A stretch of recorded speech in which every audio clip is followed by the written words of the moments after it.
I'm Bev Adams. I'm an independent demonstrator with Stampin' Up. This is my card today. And this door really does a lot of sliding.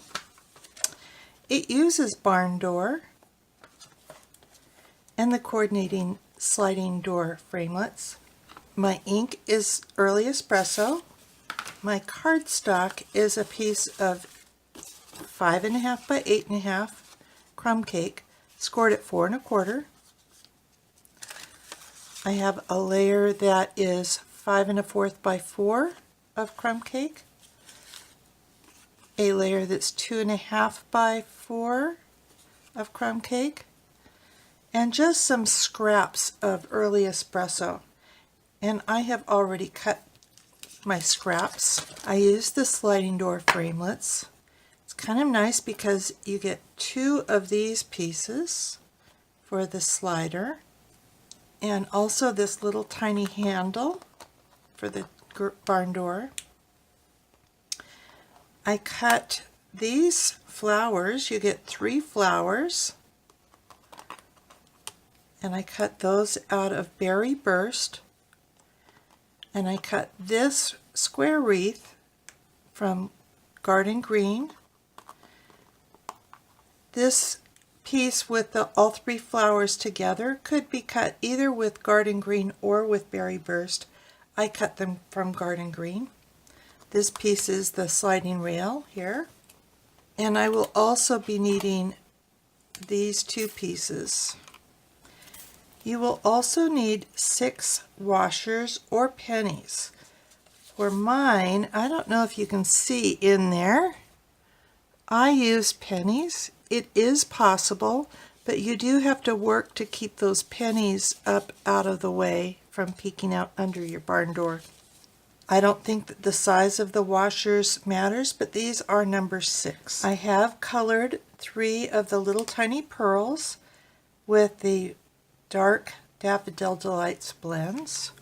I also have some foam adhesive strips that I've cut to be a little bit longer than the slider. The first thing you're going to do is position your slider mechanism on your 5 1/4 by 4 crumb cake.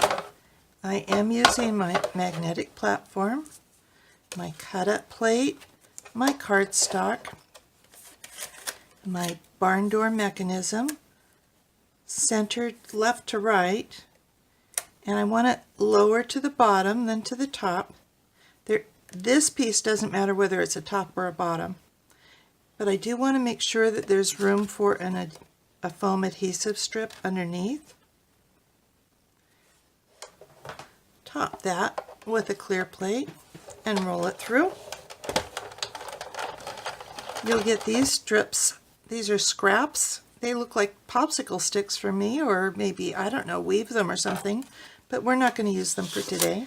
Next, I'm going to stamp my greetings. May your troubles be less and your blessings be more, and nothing but happiness come through your door. I'm going to kind of want to center these, so in some way cover this up. You could even use this piece to cover up about halfway. I'm using Early Espresso.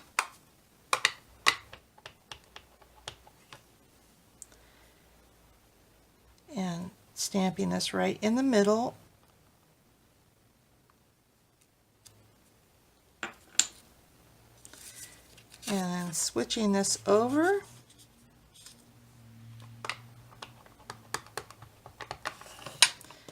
And stamping the second half of that sentiment. Then I'm going to use the Pinewood Planks Textured Impressions embossing folder.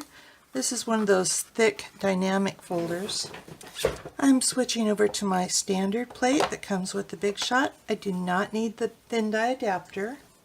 Putting my mechanism and stamped image into my Pinewood Planks folder with the grain going up and down. I'll top that with a single cutting plate and roll that through the Big Shot. And that gives me my wood grain. Pulling in the smaller piece of crumb cake and using my Early Espresso to stamp the barn door.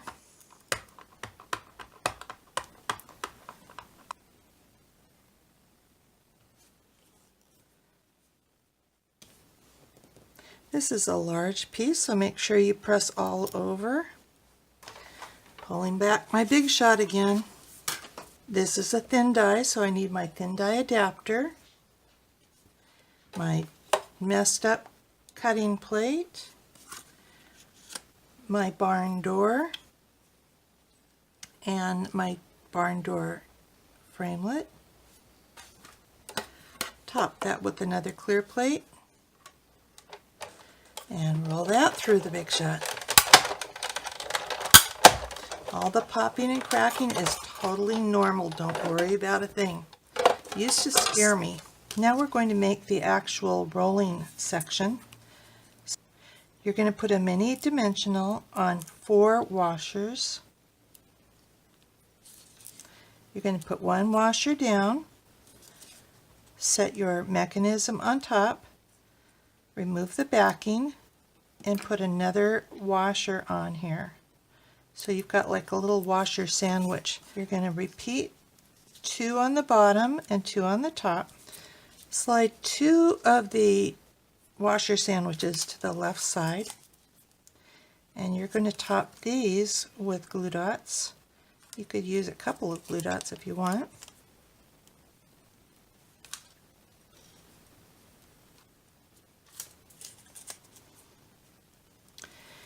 If you are using pennies, put the dimensional on the side of the penny.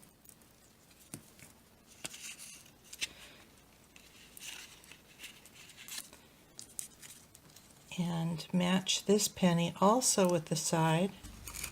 Then turn that dimensional. I don't think you can really see it, but you're going to turn that dimensional so that it is in this bottom corner. And then when you put your barn door on top of it, it will cover it up, but just barely. So set your barn door on top, and then we're going to turn it around and do the same thing for this side. Pull this over so that your washers are hidden. Again, if you're using pennies, make sure that nothing shows outside of that area. Put these foam adhesive strips, top and bottom. One of the nice things about the foam adhesive strips is it moves your washers away from the cardstock. If you don't use these, you may have to kind of push your barn door open a little bit harder. If you want yours to swing easily, you want to use the foam strips, or maybe a lot of dimensionals. So just remove the strips and place this on your card front. The rest of these pieces are purely decorative. I'm going to suggest that you start with this piece, and I am going to go ahead and put some adhesive. I'm using the multi-purpose liquid glue on the flowers and the rail, the sliding rail. And I'll go ahead and put that on the ends of the barn door handle and the skinny parts of the wheels, not the round parts. I'm going to move my flowers to be on top of the green. Again, you could have used the berry burst on these. And I'm putting a pearl in the middle of each of those flowers. Putting the barn door handle here on my door. And you could actually kind of raise that up a little bit if you want. Putting my rail on the top here.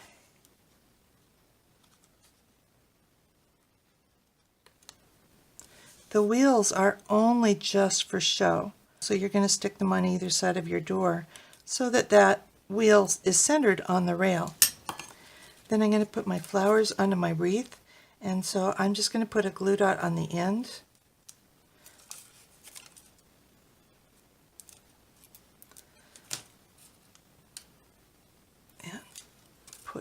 here. And then I'll put some multi-purpose liquid glue on the wreath